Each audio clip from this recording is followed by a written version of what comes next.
All right. Move over, kids. How are you today? I am well, thank you very much. If you asked, after I said it, with us joining is William of, what's your podcast, William? I keep, every once in a while I forget. You The Intellivisionaries. The Intellivisionaries. And then we've got the very arms of Sock Puppets here from Sock Puppet Parody. I'm gonna plug that no matter what. Now that I know that you have 100,000, I'm gonna be like, oh yeah, I totally got people. I've got people on my podcast that have over 100,000 subscribers, and they're like, oh yeah, what game channel? Oh no, he does socks. And I'm Ken. I'm with Move Over Kids, and these are my good buds. Devin will not be joining us today. Next week we might have a guest also, Bandana Gamer. He joined us one of the weeks that you were MIA, William. But let's get right into it. If you guys haven't noticed, there is I have a crying baby on for the thumbnail, and hopefully that'll get a couple people interested. What's going on? We're going to be talking about entitlement and the entitlement culture that is either like plaguing video gamers right now, or is at least perceived. But we'll do that a little bit later. Anything on your minds, guys? What's going on? Talk to me. Working a lot of hours trying to deal with now that I'm not overnight and I'm there in the early mornings, and now it's Christmas time, I have to deal with a lot of customer service stuff. Yes. Actually working over in the toy department. Ooh, William is, you work at Target, right? Yes. Okay, yeah. So William, he's on the front lines of the holiday shopping. How about you, David? Have you played any games? I know you have a self-imposed embargo that you even broke, but have you played any games this week? I did actually play every weekend. I play Smash with my cousins. So okay, which Smash? Smash 4. 4, okay. Which is the Wii U 3DS version. Yeah, because unlike myself, it's hard for them to go back to like N64 Melee because they're so used to the current Smash that I have. They come over, and if I bring Brawl, then they'll notice that it's Brawl feels different from Smash 4 as it feels from Melee. But other than that, I just have some really cool coasters that my mom gave me. Ooh, those are really cool. Yeah, they're like kind of like that image thing. Yeah. Here's Waluigi. Justice for Waluigi. So I'm gonna use my coaster now. I have some cool coasters out in the living room. I'll message my wife, see if she can bring them in here. I want to go out there and grab them. There are some coasters out also that are, unless these are them, but they are the video game cartridges or something, and I didn't get them. I wish I had got them, and they're probably not like super rare or anything, but I don't have them. So one day I'll just pick them up on eBay probably, but whatever. Yeah, these are a different one. Okay, so let me check. I haven't checked the look at that stupid crying baby. Right now that's gonna be taken out of context. I just called the baby stupid. I was looking at the thumbnail. What's up, guys? There's Paradox and Riley. How are you guys doing today? We got some early birds in the chat. Oh, a lot always Riley, and people yelling. And I'm there too. Yep, there you are. So I was like, a lot of dumb questions. Oh man, I've asked a lot of dumb questions, but then I'm thinking back to our conversation, and it's Target. Okay, so a couple things I just want to get into. Let's just get this right off the bat. The thing that really fired me up the most this week, the Smash Brother leaks. Now, we are not going to actually, if you know, William, I don't know what your stance is on it, but right now, flat out, also in the comments, nobody say any Smash Brother leaks. They are not allowed on this channel whatsoever. Yeah, and I'm not going to say who, what, and how it was, but yeah, I've seen a list. I don't know if it's the list, but it's the list somebody said was part of the data mine. Yeah, so I am not, nothing is allowed. Also in the comments, Ken's a baby hater, said Patel, and Tether Gaming, what's up, how you doing? So, I was very, and I still am very angry at this leak, and basically because, I don't know if I would be so angry if it was a leak of Red Dead Redemption, as I am angry about it being Smash Brothers, and I think it's because, and it might just be my Nintendo bias, I would feel and maybe I would at this point now be so angry because you can tell, because Red Dead had to be a passion project, but for me, I know for a fact Smash Brothers is a passion project for Sakurai. The dude's just not clocking in, and then clocking out at 5 o'clock when he's had his 8-hour shift with an hour lunch break. This dude is pouring in the hours, and I can tell he's, I don't know, it just really... David, what are your thoughts? I know you probably like Smash Brothers, and you definitely like Smash Brothers more than I do, so what are your thoughts on it? And we'll get yours as well. You know what, let's do William's thoughts first, because David will probably have the most to say. Sure. So what are your thoughts on this whole Smash leak, without any reveals? It can either help or hinder. It's, especially with people going to be just getting the game, maybe they're not picking up the guide. Some people just don't want to pick up guides. One of the things with the leak is people are listing how to unlock certain characters. So that's something that could be helpful. Or even like, hey, here's some quick tips. But when it comes to don't you think that a lot of information, don't you think they could have just waited 7 more days, 14 days when it came? I mean, this is a 2-week-old leak. And they are putting it on for, I mean, you can straight up download this if you have one of the 20 million hack switches, and people are doing it. And that's a problem. Okay. That is a problem. When it comes to hacking, that part is a problem. But if people want to put out information and put it behind spoiler tags and make it so people actually have to look for it to find what it is, that I'm fine with. But when people go and they just announce out in the open stuff that should not be revealed until the game is out, no, people should not be doing that. Okay, so so do you think that, okay, let's say Patient Zero is where it all starts. He gets, for somehow, some way in shipment, one copy falls off an airplane. It falls right into his lap. He's Patient Zero. And what do you think he should have done with it? If it was you, what would you have done with that copy? I probably still would have played. I definitely would not have streamed it. Right.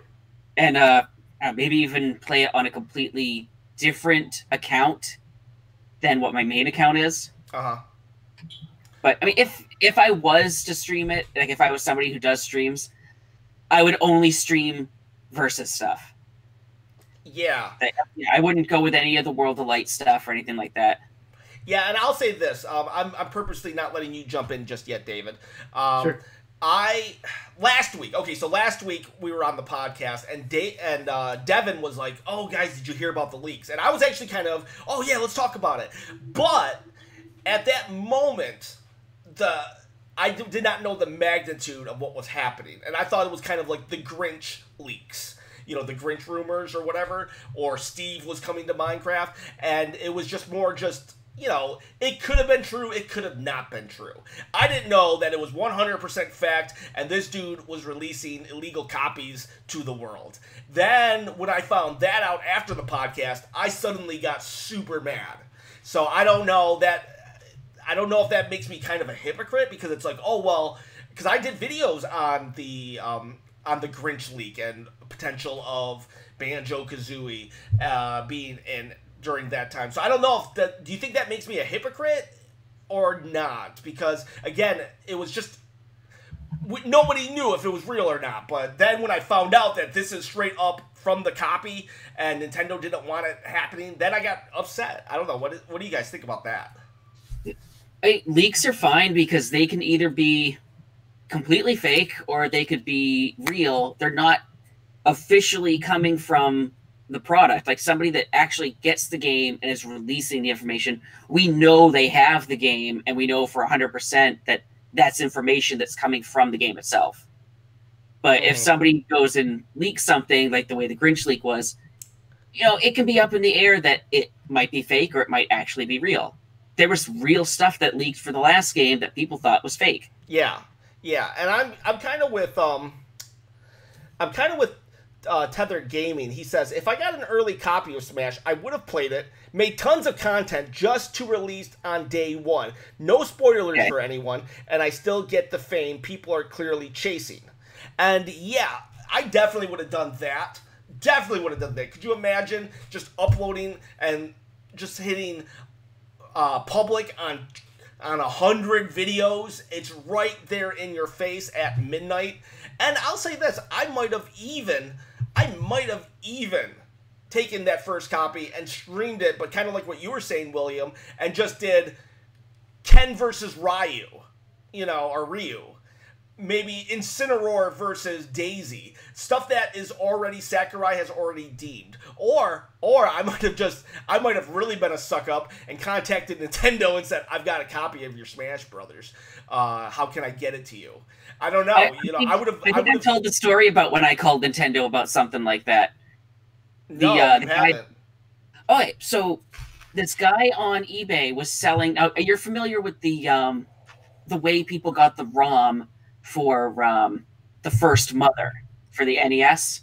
They were originally working on it. It wasn't completed yet. It somehow left the company and ended up in somebody's house or their garage or something like that. Okay. And then that ROM was put online, and then from there, it got completed. So somebody was selling cartridges of the NES Earthbound Zero, claiming they were authentic copies that are rare and hard to find. So I messaged the guy. I'm like, "Are you aware that what you're selling is not what you claim it is?" And he simply messaged me back with "F you." I said, "Oh, really?"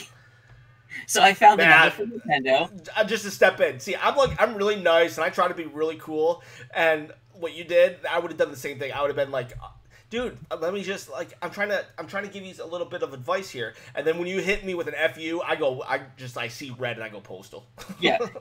So I called Nintendo and I said, who would I talk to about somebody selling illegal copies of your products? And the woman goes, "Hold on, let me get you to somebody right now." So she transfers me over. Don't remember the guy's name, but I explained to him the situation, how I knew about the whole thing with Mother, or what we're calling Earthbound Zero now. Yeah. And he's like, I'm on eBay right now. What's the name of the guy who's selling it? So I gave him the guy's name, and I gave him the numbers for the auction. It's like, okay, here it is right here. Oh, that's interesting. Yeah, because I don't think he'll have an account for very long. Nice. The guy lost his account within 30 minutes. Good. Whoa. Yeah. Good. All right, now, David, let's get on to you about your thoughts about all this. I think you'll probably mirror mine, but I don't know. Talk to me. What are your thoughts on this whole Sakurai thing? Go as long as you want, man. Yeah. The first thing that comes to mind is just dignity, right? Like when I was 7 years old, I was leaving a gas station, and I saw a $100 bill on the floor, right? And I was young, so to me, it's like, wow, I've never seen this in my life. I've never held a $100 bill in my life. It's $1 million as a 7-year-old. Right. And I showed my mom, I was like, "Mom, look what I found." And she saw the person who had dropped it, just as I mentioned it to her. And she said, "Go hand it to the lady. It's her money." And as I hand it to the lady, she's got this expression on her face. She's like, "Thank you so much." And she's like, "Hold on a second." She runs in there. She breaks the 100 in half. And she gives me $50. Nice. And she says, this is for being honest. And ever since then, I'm going to allude to the Smash thing in a little bit, but ever since then, it just kind of struck me as like, if something's not yours, or if you feel like something should not be, in this case, should not be streamed or put out to the world illegally, then you shouldn't do it. I know there's kind of like a moral blanket on top of that. Some people won't do that. Some people will do that. It's just unfortunate that someone had to do that, in my opinion. If it fell on my hands, I play it. To be honest, I'd play it, but I wouldn't let the world see any of it. I think I'd just cherish it to my own. Do you think if I had streamed Ken versus Rio, would you have called me up and said, "I don't think you should do that"? No. I think you have a point. Whatever you stream, if it's stuff that we've seen up to this point, I think it's fair game. Okay. But if you start streaming or data mining and Yeah. start like airing out that dirty laundry of what the game encompasses that we haven't seen yet. For example, I've heard I caught wind of the leak as soon as it happened, and I was starting to see that data miners.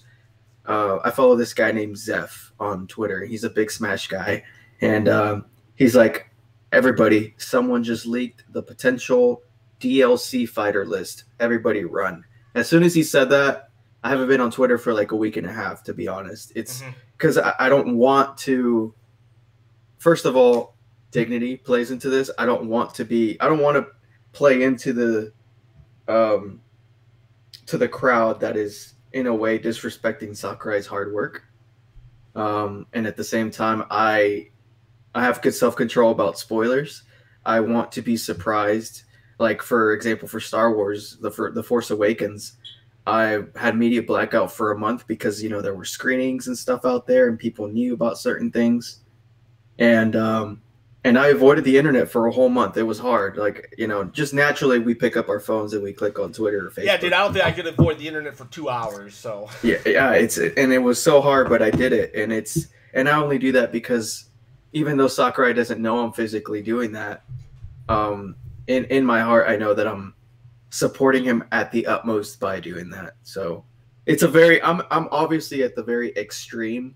Can I say one thing real quick? Yeah. If there's any ladies watching, he's single, and you want someone like that because he's such a nice guy, right? All right, keep going. Thanks, Ken. So yeah, I just feel for Sakurai. He's the hardest working man in the business, and it also it kind of makes me think of how I still stand by the fact that he had someone fabricate the Grinch leak, a very elaborate leak. You think he did it? Yeah, because if he did. If you look at Tabata, I think his name is Tabata. He is the creator of Tekken, or he took over Tekken at like Tekken 2 or Tekken 3. The way he does leaks is he will put fake leaks out there to throw off the masses. Square Enix has a more extreme way of doing leaks. They actually tell each department of the company a different thing. And if something gets out there, they fire the entire team. Very extreme. Obviously, Sakurai probably has a different outlook when it comes to that. But I feel for the guy, man. Yeah, I feel for him too, because one of the things, like he just said, he made statements like, I am just pleased that no leaks have gotten out. That statement right there to me is just so heartbreaking now that the leaks are out there. I hope he did create Smash that Grinch leak, and I wish he would have, I don't know, if I was bigger, like I had more pull on Reddit and stuff like that, I considered trying to create false rumors once these leaks had come out so I could because there's this episode of The Office actually where Michael Scott, he finds out some information and he basically tells people. Then he realizes by gossiping he's gonna hurt a bunch of people. So what he then does is he creates like 10 false rumors. And then suddenly everybody is together about who said this about me? Who said? And then Michael Scott makes it like, I created all these rumors to show you that rumors can hurt people. And so everybody thought every rumor was fake. And so I was hoping Sakurai or Nintendo would do something like that. I was actually binge watching The Office a few weeks ago, and it got to that one. Yeah, because they were trying not to announce the pregnancy and the Yep.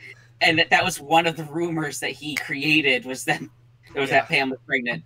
Also, a broken clock will be right twice a day. Christian is watching us from the Plasma Center. That's dedication. Thank you, Christian. And so let's move on. Well, do you have anything else to say, David, about this whole situation? And everybody who's watching, we're talking about the Smash leaks, but do not whatsoever comment any spoilers in the comments below, because we are not actually talking about the comments. We are talking about the act of it. I know Nintendo has taken down to 2 YouTubers who were posting the music and stuff, and I'm very happy about that. I'm glad they did. And those YouTubers, I will say, they kind of owned it. I will respect them for that. They said, you know what, we knew the risk going in, and we did it anyways, and now we are done. And so I respect them for taking their punishment like men or women, but I don't respect their decision to do that in the first place. Ken, you certain YouTuber that kind of did the same thing. Nintendo went after that person, and they just, oh, really? You're going to come after me? Well, I'm just going to do it again and complain about it. I don't respect them. I don't respect that YouTuber. No, I'm not saying which YouTuber it was because I don't want a fan base. Ken, you said there were pretty big YouTubers. They were, I think one was 75,000 and one was 100,000, so they weren't in the million. But you know, to me, at 917 subscribers, yeah, they were big. Yeah, it's funny you say that because I followed this guy. I shouldn't mention him. Actually, he's probably at like 15 to 20,000 subscribers. He was the only one that was posting, or one of the only ones that was posting high quality rips of the music thus far for Ultimate. So like the King K. Rool song and a bunch of the new songs that Sakurai posts on Twitter as the weeks go by. And all of a sudden I'm just at work scrolling through YouTube, and I see that he starts posting these tracks that I've never heard of that are part of Ultimate. And I'm just like, oh no, he's one of them. He's probably, you know, in the mix of this whole leak as it's happening, and he's ripping these tracks, and I had to unsubscribe for him temporarily because I like the guy, I support him, but I'm not able to hide his videos without just fully unsubscribing from him. So I just unsubscribed, and I won't say his name, but I plan to subscribe to him once the dust settles. Well, I don't know, man. I'll say this, by subscribing back to him, the one way that we're able to, and this will actually feed into our later conversation about entitlement, one way for us to show whether we like or dislike a company's policy is with our dollar. And on YouTube, one way is to subscribe, unsubscribe, and you might want to consider reaching out to the dude and saying, hey, this isn't right, and I've unsubscribed to you, but whatever, that's on you. 60 just wants Waluigi. Hopefully you'll get him.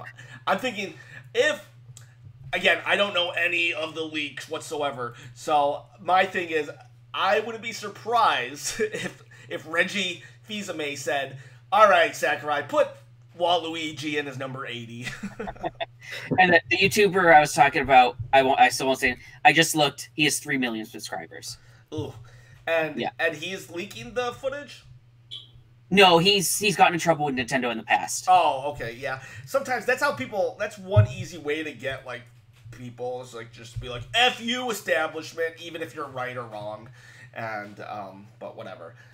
And this is a little unrelated, but, congratulations on getting over 900 subscribers. Thank you, Riley, for that. Yes, we are at 917 subscribers. Congrats, man. Yeah, thank you. It's been... I haven't even done this a year. So, actually, technically, I kind of have. A lot of people don't know this, but originally the channel was called The Zelda Treasure Room. And I did, like, 17 videos, and it was just me talking about my Zelda stuff. But then I realized, I was like, no one's gonna... I can't... Like, I want to talk about more. Plus, it's too hard to just talk about one Zelda item for a whole video, so I just kind of I took some break when Hurricane Harvey happened. It kind of made me take a break, and then when I decided to come back in March of 2018, and then I think Labo might have been like my first video, believe it or not, and I was like, I'll do a reaction to Labo, and then I just kept doing it. And here I am now. I've since put all of my Zelda Treasure Room videos on, like, unlisted because they're so bad. So I consider Move Over Kids a year old, even though I guess there was a prototype channel before this. But I do appreciate every single one of you. The major benchmarks for YouTubers is basically a lot of people think when you get 1,000 subscribers, you are suddenly going to get money from YouTube. It's not necessarily the case. There's actually 2 criterias. You have to get 1,000 subscribers, and they all have to be legit. So if I had one person try to give me like 100 fake subscribers, you know, they won't count them. But I don't think that's really happened. And the second, so 1,000 subscribers. Let's say I get 1,000 subscribers. Great, awesome, I love it. The second thing is, though, you have to have 4,000 watched hours of content.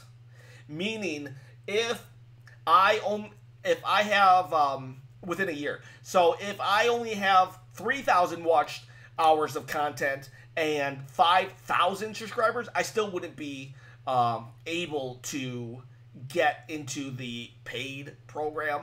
So does live video count? Live video does count and stuff. So if anybody out there wants to just keep these podcasts on a loop with the sound off, go for it, because that will help actually me. But I'm just saying, just doing the show once a week with the 2 hours, that's helping it as well. Oh yeah, that helps me a lot. Helps me a lot because the thing, I think YouTube basically just doesn't want random people. Like, a lot of people quit after really quick, and you know, whatever the case may be. 1,000 subscribers though is a monumental. It's one of the giant benchmarks. After 1,000, I think it goes like 1,000. Is 10,000 the next big one, or is it 5,000? To me, any 1,000 would be the one subscriber to me. I'm just like, holy crap! I just got one subscriber. They want to listen to me. Where did they do those plaques? 100,000, right? Right, David. Right.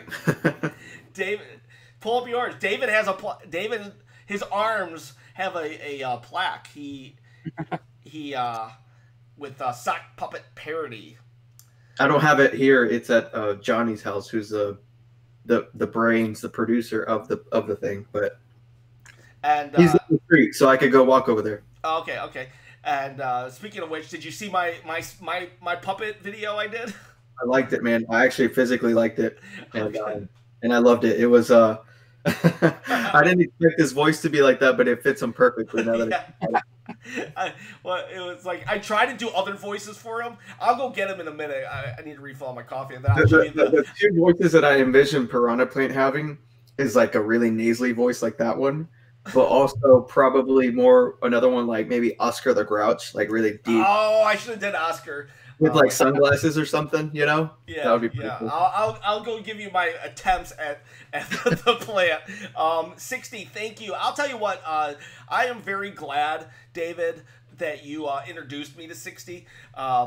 He pops in on my channel every once in a while and will just post the most like inspiring comments, and everyone really does. I just want to thank every single one of you guys, you know. And some of you I talk to more on Facebook, like Christian, and some of you I predominantly talk to you, like Riley on YouTube, Paradox and Tethered Gamer on the podcast. You know, you guys are just great. And then EPS 5000, he's always correcting me. He even corrected me last night. I said the Mario movie came out in the 80s, and he's like, actually, it came out in 93. But he does it with love. He's not one of those people. I would have thought it was 89. Huh? I would have thought it was 89. Yeah, so did I. Actually, in my video, I originally said 80... that ridiculous Mario movie from 80-90, and then I was like in my head, I was like, no way it came out in 1990 in the 90s. So I edited that part out. I mean, I've never heard of the word Google, apparently. But anyways, let's move on. I sorry for spending so much time on the 900 subs, but thank you guys. I do appreciate it, and to you too, David. Devin, by the way, is taking care of his fiance, and William. I appreciate you guys. You guys make this super fun. I didn't even really, I don't know. I thought of a podcast one day, and then I just kind of did it, and you guys have made it like one of my best ideas, and it's not because it came from me. It's because of you guys. It's if I can add to that story a little bit, Ken. Yeah. Late 2016, I was hypothesizing a podcast YouTube channel with my good friend Brian, who I've known him since Brawl came out, which was 10 years ago. There's a funny story about that. He was dressed up as Mario, and I was just a sophomore in high school. And I'll go into it another day. But we were thinking about a YouTube channel, and we did a lot of like research and development. We were like, okay, so we got to think about merch, and if we get this big, and we got to think about Patreon and all kinds of things. And ultimately, it fizzled out because we're two very busy people, and we just couldn't find time to get to it. And a little bit of my spirit died when that happened, because I was like, there's so much to talk about. The Switch is about to be announced, or the NX at the time. Mm-hmm. And we have 6 reaction videos in the can right now that haven't been edited or anything, just raw footage. And I couldn't get over that hump. And then it just, things fell into place. I found that game, you reached out to me, and now it's like, now I'm having that scratch, that itch scratched a little bit with this outlet here. Like every Saturday, I look forward to it. It's really fun. Yeah, man, I'm just happy you're here. I've told so many people, I was like, I'm really glad David's here. He can pronounce all the Japanese names. He talks about the soundtrack. You really pick up where I lack. Like, seriously. Like, I just really lack in these departments, and it's not for lack of trying, or maybe it is, I don't know, but really, you add so much to the channel. You too, William. It's just a love fest right now, guys. Yeah, especially like older stuff too, like the link I sent you the other day. Yeah, I mean, that's something like people that know like the modern games and just the NES era onward don't really know about. Yeah, it's fun to talk about with all you guys because we can talk about the old games. Devin just sucks, right? We all agree Devin sucks. It feels empty without him, to be honest. Yeah, I'm joking. Devin does not suck. He's my actually the first person that agreed with me. We used to do this on Twitch, and we got a lot of our bugs out on Twitch. And Riley says, any progress on the podcast name? We got to really come up with a podcast a name for this podcast. I think the name has already made itself. Move Over Kids. I mean, we all kind of encompass that older generation. You think so? Well, we'll have to talk about it. I wanted it to not just be my channel, but whatever. We'll have to figure it out. Riley remembers watching that first Lego Jurassic Park Wii U video like it was yesterday. Riley, me and David, we had that was the first time I actually really spoke to him, other than I don't know, we had probably a 20-minute back and forth conversation about not selling that game, and then I pretty much was like, "Hey, you want to do an interview?" And he was like, "Okay." Yeah, you were probably like the third person that hit me up, man. I think it was shout out to Brian Suckle. I still talk to him. He's on a quest to find it himself, and I hope that he does. Oh man, good luck to you. Good luck. I know I really hope that he does, and then. I think JR reached out to me just to kind of say congrats or something. Yeah, like JR Magician. Yeah, real cool guy. Great guy. Another guy, Yard Sale Hunter, Kyle. What's his last name? It's actually Hunter. Yeah, Kyle Hunter. He makes my Wii U collection look like nothing, man. He's got all kinds of bundles, big box stuff. I've got some big box stuff, and of course I've got this baby here, but all my collecting has been kind of downhill from here just because I found this guy. It's like I don't have that hunger anymore. And maybe one day I'll get into it, but it's I'm kind of satisfied if this is you can't see, but there's 5 more shelves below this right here where there's games. I'll tell you this, from a wallet standpoint, try to be satisfied, because I'll tell you what. Okay, so when I started collecting, because I've always played, but when I became a collector, literally it was I don't know why. It was I moved to Texas, I didn't have any friends, I got back into video gaming, and then I got into the collecting aspect. And I said to myself this, I just want just one really rare game. One super rare game just to have. And do you know what game was my first really rare game? You'll never guess. Never, ever will you guess. It's just so dumb. Give me a hint on the system. Wii. Fire Emblem? I wish. Kingdom? Was it one of those Hello Kitty games? Kinda. It was... It was Barbie. My Horse and Me Gold Edition. Nice. That's the game that started my collecting bug. And Wow.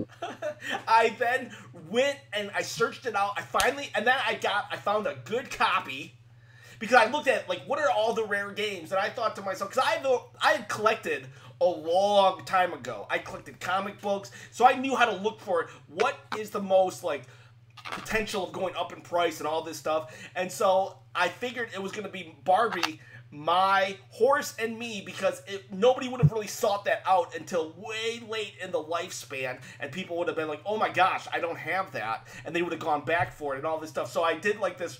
I took my old comic book collecting mentality and placed it onto video games, and so I bought that. But then when I got it at such a good price, I got bit by the bug, you know, and then I was like, you know what if I just got a really awesome Wii collection? And then I started going for other rare Wii games, and then the hunt of the game became more important than the collection itself, and all this stuff. Your mom just spit out her coffee. I know, this whole Zelda collection, that's my dark secret, is based off of My Horse and Me. I don't even have that game anymore. I eventually sold it so I could so I could fund more stuff. I'm like a drug In the addict. record store not far from me, they had I don't know if they still have it because I haven't been in there for a couple of years. Sorry, Riley, I don't.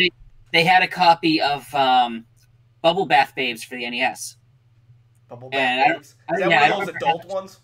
Yes, it was one of the few adult games on the NES, and I see it in their case. I'm like, okay, there's no price on this. How much is it? They're like, do you know what it is? I go, yes, that's Bubble Bath Babes.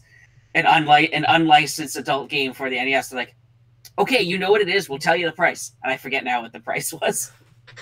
We're like, we know from that you're a collector. Like, yeah, we'll let you know what the price is. Do you guys have these Smash items? The Wii U one, the big box, and the white controller? I didn't get the white controller. I haven't worried too much about some of the additions like that. Like, I was more focused on getting just the game by itself. Yeah, I recently looked because there's a new GameCube controller with the Smash logo that's out. I think you can buy it now. And I was looking up the price of these have jumped up so high in price. Yeah, why is that white controller so expensive? Well, first of all, it's an import. It's not American. Yeah. It's Japanese. Okay. And second of all, I think I got it on Play Asia 4 years ago, and I got it for like $30 or $40, and now it's like you can't find one less than $150 or something. So I don't know. It's really pretty. I have it over here, but it's I just don't understand why that one, because there's a black one too. The black one is American, and I think it's pricey just because it doesn't come sold by itself. It has to be part of this bundle. All right. I don't know if it's pricey because you're in essence completing this bundle too. You know, it's got the game, it's got the remote, and it's got actually funny story about that. I went to go pick it up at Best Buy. I think I mentioned this. It was actually someone else's reservation, but you just pretended to be them. No, well, it's like, I told the manager, I was like, hey, I pre-ordered this. You guys don't have any copies. You know what's going on? He's like, just give me a second. He went and grabbed it off. He grabbed it off the cage. And I was like, I guess that's someone else's, but there's, and then he mentioned something about that the person didn't come pick it up, so I guess it was kind of morally okay. But are you talking about that bundle? That was at Best Buy? I thought the bundle was exclusive to GameStop. I have no idea, but when I opened the box, I kind of put it to the side because I was so infatuated with the game itself. And I forgot about it, and I was talking to my dad. I was like, hey, have you seen this box? I can't find it anywhere. He's like, oh, I threw that away because I figured you didn't need it. And no one does that with my stuff. I freaked out. I went to the outside green trash can in the alley, right? And I opened it up, and I'm digging through trash like a homeless person, man. And I find it, and it's covered in like mac and cheese and like Tabasco sauce, and I'm excited that I found it, but I'm kind of wiping it off, and so there's still kind of like some like coagulated residue on the box. But it's clean. I promise it's clean. I just get, you know how like certain like the Tabasco maybe kind of reacted with the so there's just like a hint of a stain or something. Yeah, but it's not like there's no macaroni on it. I promise. Okay, so do you ever like sit by it and get hungry though because you can smell the Tabasco sauce? You're just like, man, I could really go for some tacos right now or something. Yeah, this whole stuff has like certain food associated with it. So. What's your favorite Wii U game that you've played? Bayonetta 2. Bayonetta 2. All right. William, what's your favorite? Oh, that's a tough one. Get back to me on it. All right. Mine's going to be probably Splatoon or Wind Waker. I'm going to say Wind Waker, though, is more of a GameCube game, so I'm not going to count it. Splatoon, I poured a ton of hours in. I can't believe I don't play Splatoon 2 more than I actually do because I played Splatoon 1. Wow, I played Splatoon 1 so many hours. It's probably because the Wii U had one thing that the Switch doesn't when it comes to Splatoon, and it was that gamepad. That gamepad totally made Splatoon. I wish they would have released I would have paid $100 for another gamepad to play Splatoon 2 with, because to be able to just hit where you needed to go up to jump, man, that made that game so crazy cool for me. And yeah, I just haven't played a lot of Splatoon 2, and you know, maybe it's just the fact that there's just been so many games on the Switch. I can tell you my top three if you want. Yeah, top three. Let's do top three. So top three: Bayonetta 2, and then also Mario Maker and Mario Kart. They're just those games. Like they're Mario Kart. I sank so many hours on the Wii U. I think I've only sank maybe a couple hours in the Switch version, but it's so much fun, and it looks really pretty. I think the rendering engine is really nice. Which edition of Bayonetta 2 did you get? I actually got it as soon as it came out, so I got the one with the 1 and 2 bundled together. Yeah, I've got a copy of both of them. Which is it's highly sought after. Yeah, I got mine. It was on clearance at work. Oh, nice. I snatched it up, and then the new version came out that didn't have the original Bayonetta in it, and I'm like, and I was like, do I open it? Do I just? Yeah. So I haven't opened it yet. It became rare after the new one came out without it. And it became even more rare whenever she was announced for Smash. Yeah. And it was so much that I think they even did a reprint without the game. Yeah, that's what we're talking about. How yeah, you're right there. And I had to have it because it's kind of part of my Zelda cameo collection, because she has an outfit that is a little risque. Link, or all her outfits are risque. She gets struck naked in the game. But, yeah. She has an outfit that's either Link or Zelda. I can't remember which one. Yeah. So going back to what you were asking me, probably either Hyrule Warriors or Hyrule Warriors. Yeah, Monster Hunter 3 Ultimate was really great. My top three are going to be the first game I got for the system was Sonic and All Stars Racing Transformed. Oh yeah, how's that game? I had a lot of fun with that. I didn't want to pick it up on the PS4 because the first game of the series was the game that bricked my PS3. It bricked you? My launch day 60 gigabyte PS3 compatible one died. Yeah, died with that game still in it, and I had to take the system apart and get the game out. I still have my 80 gig reverse compatible PS3, which is I think the one that people want most, are the reverse compatible ones. Yeah, so I'm thinking about going to have it repaired to see if I can get it to work again, since it does the older games on it. But yeah, I had to take cords. I had to pull cords off to get stuff apart and open up the disk drive in order to get the disk out of it. Because some people were saying if you send it in for repairs, they don't send you the disk that's in there if there's a disk inside.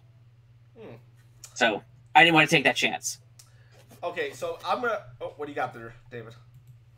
I've got this. My mom gave me this when Labo came out. I don't know if you guys have something like this, but I haven't even opened it. But it seems like it's a little bit more ergonomic design for the Joy-Cons. Yeah, it is. I've seen it. I haven't.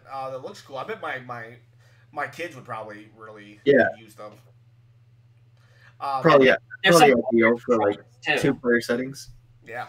I'm gonna step out for a second. You guys can answer this because I'm not PlayStation heavy, and it seems you guys are a little more well-rounded as gamers than I am. So PS1 Classic is coming out in a couple days. What I'm hearing, I'm hesitant to do this because everyone, it's kind of the reason why certain Nintendo things just kind of flop, because like right before launch, everybody just starts crazy, like making fun of it or whatever. But I'm hearing things like the PS1 is just a bunch of ROMs that like they took from somewhere. They're using the PAL version, which is like lower quality. It's this, it's that. The only thing that people say a positive about it is the hardware itself is very like sturdy. So what are your guys' take on it? Are you no longer excited? Do you think it's just going to be absolute garbage? I'll be back. The only rule is no dead air. William, you can start us off. Yeah, so to start off with that, I canceled my pre-order for that. I was seeing a lot of the information on it and just decided I don't need it at the moment. I can wait till it goes down in price. Like you said, they're using the PAL ROMs for some of them, and I don't know. I haven't looked up to see exactly what each one entails. I don't know if they changed something in each game from the US versions to the PAL ones, but I know the refresh rate is different. So that's going to be something that like some of the games are just going to end up going slower over here. Oh, that's unfortunate. Yeah, I don't know why they did something like that. Yeah, I think someone was saying that they're performing even less. They are performing worse than even in the PS3 version of the PS1 games. Where you can play the games on there. I'm hearing one save file per game. Which how do you do that when you have RPGs on there? No, people like to put more than one save file. Yeah, on these games. I mean, I'm counting the minutes and hours before someone like puts a hacked version of it. Yeah, when someone does that, I'll grab one for cheap and I'll start adding stuff to it. Yeah, because I want to play. I've never played Xenogears. I've never played Suikoden. I've never played Trombone. I mean, if they can put all these like rare PS1 games that I don't really want to spend money for. Yeah, Trombone's the one I don't have in my collection right now. Yeah, and I've never played what's the other one that's there's Xenogears and there's also Xenosaga. Oh, I have some of the Xenos. Wait, Xenosaga is on the PS2. Xenosaga is on for the PS2. Never mind. I have all three for that one. I don't have the third one. I have the first two. The third one I got for $20 in a bargain bin at Walmart after the game had already disappeared off shelves. Really? Yeah. It's funny how things like that can just. And I think the other one you might have been thinking of was Einhander. No, Einhander is my favorite. Okay. It's one of my favorite games on the PS1. The one I'm thinking about is an RPG like game. It's by Square Enix. I'm looking through my list to see if it's one that I had. Wasn't Parasite Eve, and that's one that's going to be on the Japanese version. Saga Frontier, I think. Saga Frontier. Okay, I don't have that one. I have Star Ocean and Vagrant Story. Here we go. PlayStation. Yeah, Saga Frontier I don't have. Saga Frontier, Xenogears, I just said that. And let's see. There are a lot of great games that came out. Like you could just make just a Square PS1 Classic. Oh yeah. That would be like that. That would make them a lot of money. So are we? Is anybody getting it? What were you guys' take? Pro, con at this point? I canceled my pre-order. Ooh, I've been hearing that everywhere. If it's cheap, I'll pick it up. If it goes down in price, which I feel like it will, I'll do it. I think I'm gonna cancel too, only because Well, I mean, I've poured so much money into Nintendo already, and it's just looking like everybody who's saying like these are like I really was hoping to get a PlayStation experience out of this because I missed it, and at this point, if I can play Final Fantasy on the Switch, I don't need it on a PS1 Classic. So let me throw a question out to you guys. So let's say, hypothetically, Nintendo was releasing a N64 Classic in tandem with Sony's PS1 Classic. Seeing as how people are canceling pre-orders and such, how do you think that would have panned out? Do you think that? Thought it would be hilarious. I mean, you think? I mean, obviously Nintendo would probably have the upper hand because the N64 is, I feel like, in my opinion, a little bit more collectible. Mm-hmm. So, do you think that socially, like in the social sphere, Twitter and Instagram, I mean, how do you think that would have panned out with like collectors? And do you think it would have been like a classic rival rematch of the '90s? I wish that they would have came out at the same time because then Nintendo would have finally won. Because right now they know how to do it. Even the NES Classic, it had some really like dumb games on it, in my opinion, or games that I'm just like, yeah, did I really need that one on here? But it's still like if you listen to all the reviews and stuff, it's pretty positive. And I mean, because it's like you get 30 games, and yeah, you might have like 3 or 4 like so-so games. You're still getting like these really high quality games, and Nintendo could have easily put 20 high quality games on the N64 Classic. Now, would we have gotten GoldenEye? Maybe not, even though GoldenEye is a staple of the N64, and that's only because of copyright issues. But, shoot. Majora's Mask, Ocarina of Time, Star Fox, 3 Mario parties, right there, that's 6 games. We could keep going on and on and on. You throw on something like the... Bomberman. You could put Bomberman on there. Yeah, put Bomberman on there. Castlevania. You put on one random game, or you go really crazy. No, never mind. I was gonna say Earthbound. It was supposed to come out of the N64 originally. It never did. Yeah, the only thing Nintendo would have a problem is trying to fill in that Star Fox 2 void that they did on the SNES. Because they once you get something special like that, then it's like, okay, where's our special thing? We become entitled. So, but yeah, Earthbound was originally Earthbound 3 was originally for the N64, but then the project died, and then it became part of the Game Boy Advance. It would be really cool if they did something similar to what they did with the SNES Classic, where they had Star Fox 2 as a release, because they just had that in the chamber. It'd be really cool if, for the N64 Classic, they just released the beta prototype of Earthbound. That would be... Yeah, that would be huge. The only problem is that if it's not completed or anything, and it was like, how beta was it? But there is a version of Zelda that had Ocarina of Time that had a scene in it that got cut, and if they included that, would be huge. So I could see them doing stuff for the 64 DD.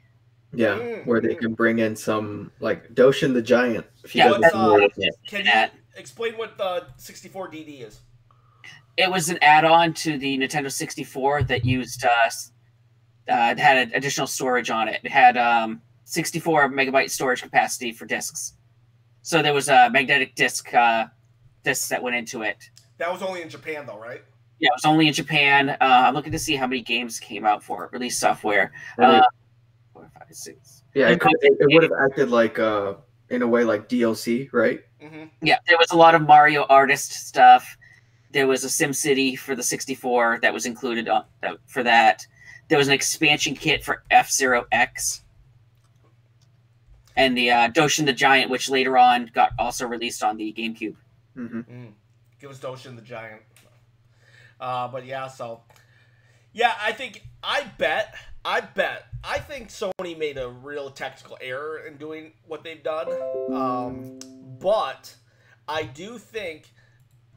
bet Sony basically rushed to production when they found out the N64 wasn't coming this year. They probably assumed it was, and so they had it in they were getting it ready for a 2019 holiday, and then when Nintendo didn't announce it, they were like, crap, we cannot go against an N64 Classic. So they were just like, whatever you got, do it right now. Get it out, get it on the shelves. I think that's just no rumors, no nothing. That's just me speculating. I think that they didn't want to go up against an N64 Classic. That makes sense? Yeah, and now that's just not coming out. And now they're like, okay, now we've got the system we have to release. Yep. I mean, it's kind of. I mean, the Game Awards. I know I keep hyping it up, but it's. Actually, I wanted to talk about that anyway, so go for it because I'm excited about the Game Awards. I think that some people underestimate how Jeff Keighley, who's the host of the Game Awards, and Reggie have this like weird. I wouldn't even say a romance. I would say kind of like this up and down relationship. Are they frenemies? Yeah, they're kind of like frenemies. We're like, oh man, I got to use that. I'm so cool. It's there's this famous one from 2013 or 14. Yeah, the 13 one, because in 2014, early 2014, can't think right now. Donkey Kong Tropical Freeze released in February, I think, early 2014. And so in late 2013, before the Game Awards were the Game Awards, they were also called like the Spike Game Awards or something. Oh yeah, I remember Spike. and on air, Jeff Keighley, which he loses points in my book because of this, like on live air, like makes fun and mocks Reggie. How so? Playfully or? It starts off playfully and then it kind of digs at him in a kind of like a patronizing way. You know, Reggie's out there, he's enthusiastic, Reggie's doing his thing, his body's always ready, right? Yeah. And he's wearing this little pin that's like a Metroid pin, like a from Super Metroid, the 16-bit version, right? It's same as just kind of like, you know, with their blaster. And Jeff is like, hey, besides Donkey Kong, you got anything else to show us, you know? Ooh, yeah. And Reggie's like, well, you know, we're really trying to put it out there that Donkey Kong is, you know, he's back and fans have been waiting and, you know, doing his promotion essentially.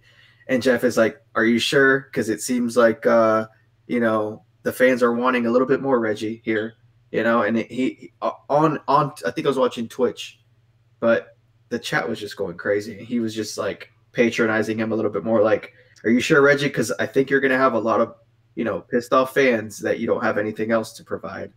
And I felt bad for Reggie in that moment because Reggie's such a, you know, he's the face of Nintendo of America, and you know, sometimes he has no option. So he has no other option but to just kind of be that face, and whatever Nintendo of Japan is giving him to market, or in this case, Retro Studios, he just has to put his best foot forward, even if it's just one game. So yeah, from the standpoint of, it'd be different if it was a poker game behind closed doors, you know. But yeah, that's definitely, I didn't know about that. That's definitely not cool because, I mean, you're on live TV, and at the end of the day, Reggie came as a guest. Nintendo came as a guest, and you're on Spike TV. Really, you're nothing that special, and it's like he's coming on as a guest. He's releasing big news footage. Donkey Kong is a 30-year-old IP, but that's just not cool that they did that. Now, if he thought that there was more and there was some kind of miscommunication, well, that's different. But if he was just like, come on, where's this, where's that? Yeah, I definitely don't agree with that. Yeah, I could see if he knew ahead of time that there was something and they were kind of leading up to, like, this is how we're going to introduce it. I'm going to be like, come on, there's going to be something else. Oh, yes, here it is. Yeah, and I think last year, Reggie came back on board, and this is when he announced Bayonetta 3. And he's been playing ball. They've kind of, I'm sure behind the scenes, they've kind of like patched up. Their paths have meandered a little bit. So once I find the link, I'll send it to you guys on Messenger. But it's kind of a cringe moment. It's one of those cringe compilation things, you know. But Yeah, it happens. If this guy has a history of doing stuff like that, I would maybe then I would like really hate on the guy. But if this was his first, even though it was Reggie Fils-Aimé, one of my like, I really respect that dude. I really do like him a lot. I would just I'll put a pass on it. I commend Jeff Keighley for what he's done with the game industry. He worked for Valve 20 years ago with Gabe Newell on Half-Life 2, and he's done a lot. He's really tried to. I honestly think if the Game Awards knock it out of the park again this year, I honestly think that it has a chance to overshadow E3, because then these companies are gonna start saying, "Well, we don't have to show our best at E3. We can do it, you know, come Christmas time." Mm-hmm. He's known to have a really good relationship with Hideo Kojima, and those guys are buddy And who buddies. is Hideo Kojima? Hideo Kojima, What's a game that he does? Metal Gear, Okay. creator of Metal Gear, and they're buddy buddies. They actually have a bromance together, and every Game Award, for the past 2 years, Kojima has been promoting Death Stranding, the game that's coming out, Mm-hmm. and it's I don't know. I'm excited, and I hope that it goes well for Jeff. But he has burnt some bridges in the past. He also, you guys know of Angry Joe reviews. Yeah. Yeah. He's had a run in with him too. There's another interview where it's just, you know, when you're the Ryan Seacrest of games, you know, there's people are gonna rub you the wrong way. You're gonna rub people the wrong way. So, but it's I admire his tenacity when it comes to, you know, putting the best at the Game Awards and trying to celebrate games. That's what I really like. But at the same time, I don't know what it is about those Canadians, man. You know, they have a bone to pick with us Americans. So What is it about them?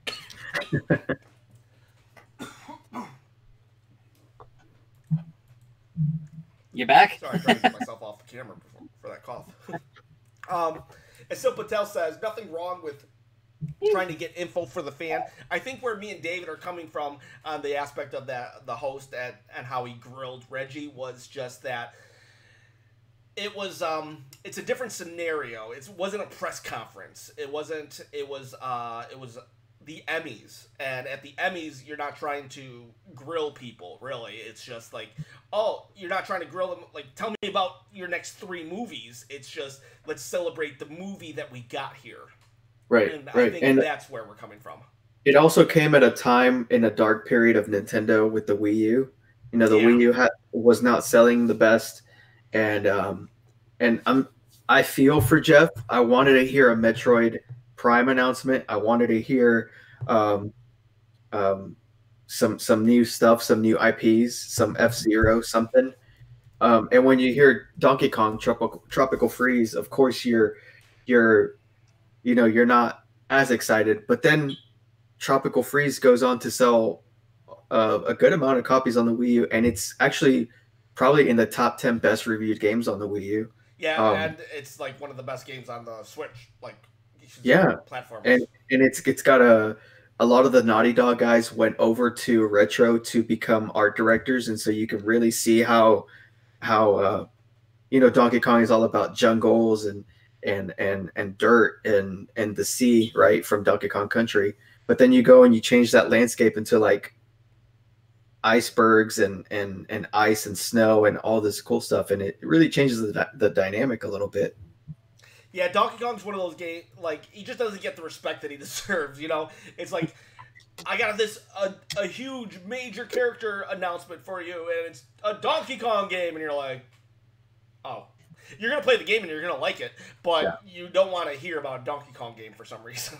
Right. I just, you know, as Nintendo fans, we probably get frustrated when we hear Sony fanboys, because I can be a Sony fanboy sometimes, whenever they're saying, yeah, but you don't have the type of IP power as we do, our first party games, you know? And I argue that all the time, where it's like, yeah, we don't have these graphic fidelity games like Horizon Zero Dawn, but at the same time, we have probably the most fun games. You Oh know, yeah. I mean, I find myself turning on my Switch more than I haven't turned on my PS4 in like 4 months, and partly is because of school, but at the same time, sometimes I just want to play Toad's Treasure Tracker or um, Mario Odyssey, you know, because it's just an in and out kind of game. Yeah. Yeah, I hear you. I hear you. Um, super fans may not want to hear DK, but when they go all on to sell 1 million plus, exactly, exactly. Okay, so let's dive into the main topic. The thumbnail I have is a baby crying today, and it's in regards to entitled gamers. The setup is, this is something that I've kind of alluded to on my channel before on how I'm not a big fan of entitlement. And I mean, like, who really is? But here's the thing. Nobody thinks that they are the one who feels entitled. You know, nobody is ever like, I'm the bad guy, I'm the Joker, and I'm the one that deserves to be locked up by Batman. No, everybody thinks they're Batman.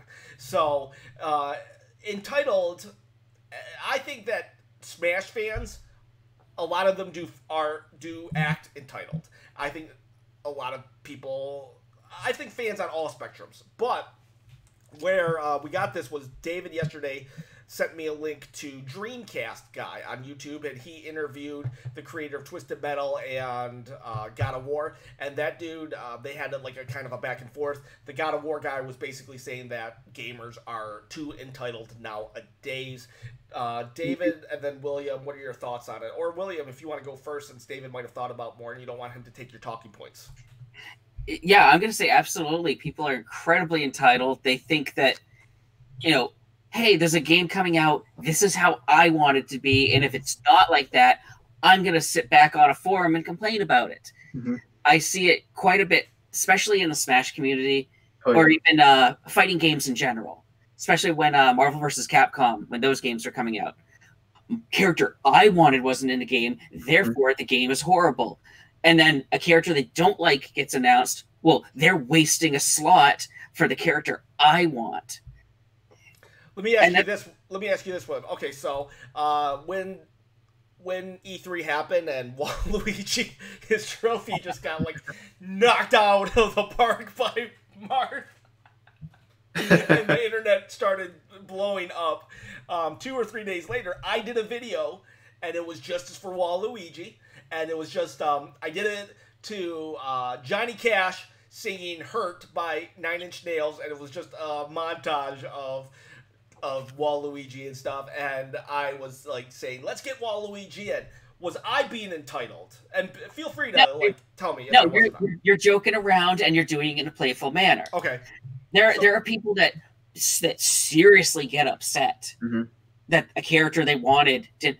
I mean, I really want Gino in the game. I'm not upset that he didn't make the cut. Marvel vs. Capcom. I wanted Squirrel Girl in that game. I'm not upset that she didn't make it in. But I'm not going to find one character I don't like and claim this character wasted a slot for the character I wanted. The character I wanted should have been in and would have been in if this character didn't get in. Okay. And I see that quite a bit on multiple boards. Would you feel that it's entitlement if I said something like this then? Oh, Gino is not in Smash Brothers. This game is going to suck, and I'm not buying it now. That's entitled. That is entitled. What if they just said, you know what? I'm not happy that Gino's not in, and I'm going to use my dollar to not support it. Borderline. I think it's all in how it's phrased. Okay. Okay. Give me some of your thoughts, David. First of all, William, your thing about the using up a slot as a character, I've never understood that argument. I never have either. That's why I think it's a ridiculous argument.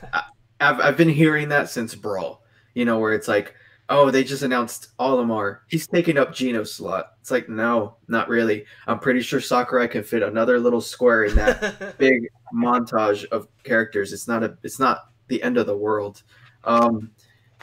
And secondly, people take it to the extreme whenever they're like David Jaffe makes a good point in that video where David Jaffe, that's the God of War creator I was talking about. Okay, go on. God of War and Twisted Metal, but he was saying how if you don't like something and you want to show that to the game company, show it with your dollar, right? Don't buy the game. Maybe you can write a review and just say what you disliked about it.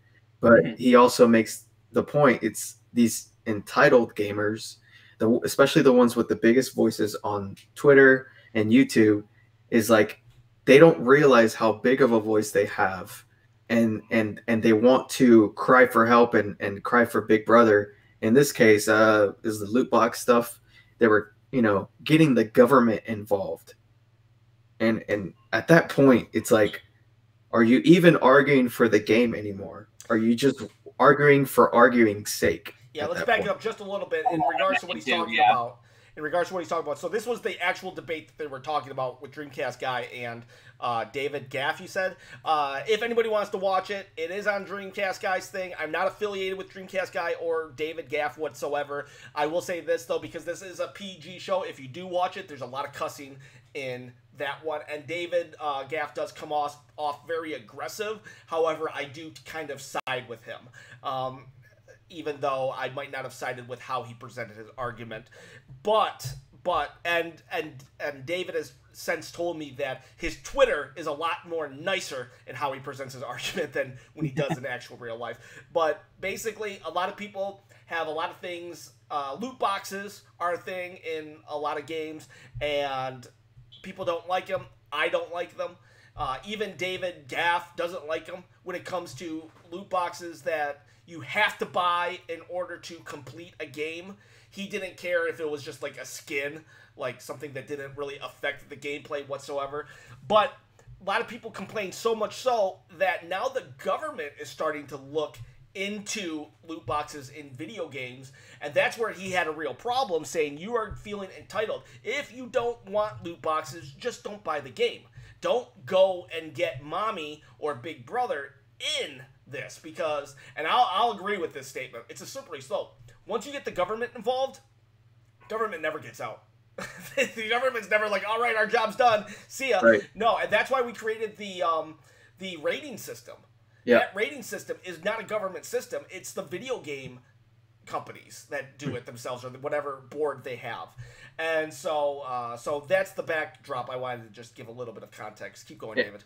Yeah, he also brings up the point. It's like, well, what if at this point the government is already deep within the system? You've brought them in this deep. The pockets are deep, and let's say, please don't, let's not bring up the example he did. It's just a little too. Okay. Sure. But pretty much what I'm saying is, they've gotten so deep into the system to where, they're dictating one thing. What's going to prevent them from dictating the next thing? And then at that point, you see kind of like micromanaging and kind of like this authoritative perspective in video games, that it's like, now we're not going to be able to, now we got to ask for permission to have milk with our cereal, in essence. Yeah. So, and if the 80s and 90s taught us anything with the way the government looks at video games, they don't know what's going on with games. Yeah, they don't understand them. So, yeah, and I'm surprised they still don't even understand it from the little I hear. And maybe it's just not cool to speak up for it when you're a politician, and it's an easy scapegoat. But like, I still hear people just, I'm like, really? Are we still like that? Yeah, we still got the argument. Like, so they'll say like it's an M-rated game, and they'll be like, yeah, this content is in there. Like, well, that shouldn't be in the games. Oh, it's rated M, and it's not for the people that shouldn't be watching that. Mm-hmm. Well, the people that are under that age are gonna get it anyways. You could argue the same thing with an R-rated movie. The kids are still gonna watch that movie regardless. We can't just go and take that R-rated movie and take all the stuff out of it that makes it R to begin with. Yeah, and right. Christian, I despise loot boxes as well, but it's to me it's the publisher's right to put them in there one way or another. And the best way to despise a loot box is to not buy the game that has them.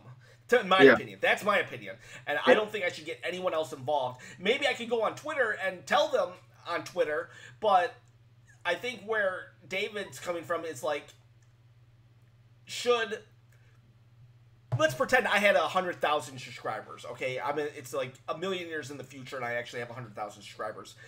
Should I move over kids be super vocal about it because I'm kind of swaying? I have at that point I would have pull, or should I just have a personal account, Ken Skinner?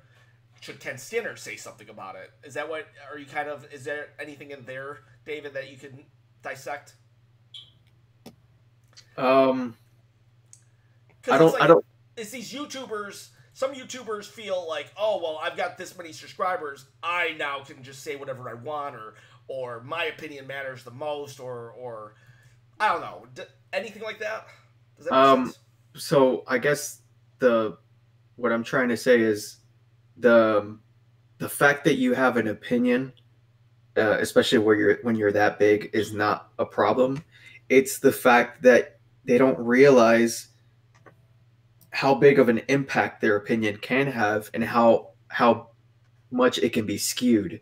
Whenever you get to a certain point, you're not just talking to your small audience that can fill up a medium-sized room.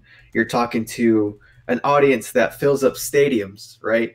You're talking to a bigger audience, and these things can easily be misconstrued or taken out of context. Or if you're really opinionated about something, someone who's agreeing with your opinion can also just catch wind of that, and it just becomes this bushfire now becomes a wildfire. So I think people of influence, and I refer to those big guys, just think twice. Don't easily give your hot take. Think twice. Think about how it's going to be perceived, and because sometimes you're just going to come off as like a whiny little baby, right? I'm sorry to get that colorful, but Yeah, that's the thumbnail, anyways. That's just how it becomes. And opinions, they can sway things. For example, Fallout 76, that game perhaps needs a bad opinion so that Bethesda can be like, okay, Starfield needs to be great now. That's been true throughout history, pros and cons of that kind of thing. But I just ask that people just kind of like reconsider how they present their opinion. I get down with that. I see a lot of people, they rush to get a review out, and I'm like, dude, you played it for 15 hours. Like, seriously, you played it for 15 hours. Now I see them kind of tweaking how they say they're doing that review. They're saying my first impressions, and I'm like, okay, I guess, but still, people still take it as a review. And I'm just like, 15 hours? I just don't know. I don't know. That's why I don't get a lot of reviews out, because I'm too small time to get like early copies, and then I can only buy certain games because of budget, and I'm always getting the games that the big dogs like Pokemon Go. Who really wants to hear my review of Pokemon Go? It's gonna be like everyone else's. It's really fun. It's really cute. It's great. Yeah, and I don't want to come across as like, don't say your opinion. That's not what I'm saying at all. Because look at how opinions have changed. Star Wars Battlefront 2 and No Man's Sky. Those games have, in essence, done a 180. A lot of people complained about loot boxes in Star Wars Battlefront 2, and they heard us, and I think they dropped that feature almost altogether a few months later, and the game's doing great. I mean, my friends play it. They say it's so much fun that loot boxes aren't even like a main feature of the game anymore. Yeah, also, I did everything but the online for that game. I enjoyed the single player in that. Yeah, and my other friend told me that No Man's Sky did a 180 as well, and I heard that's good now.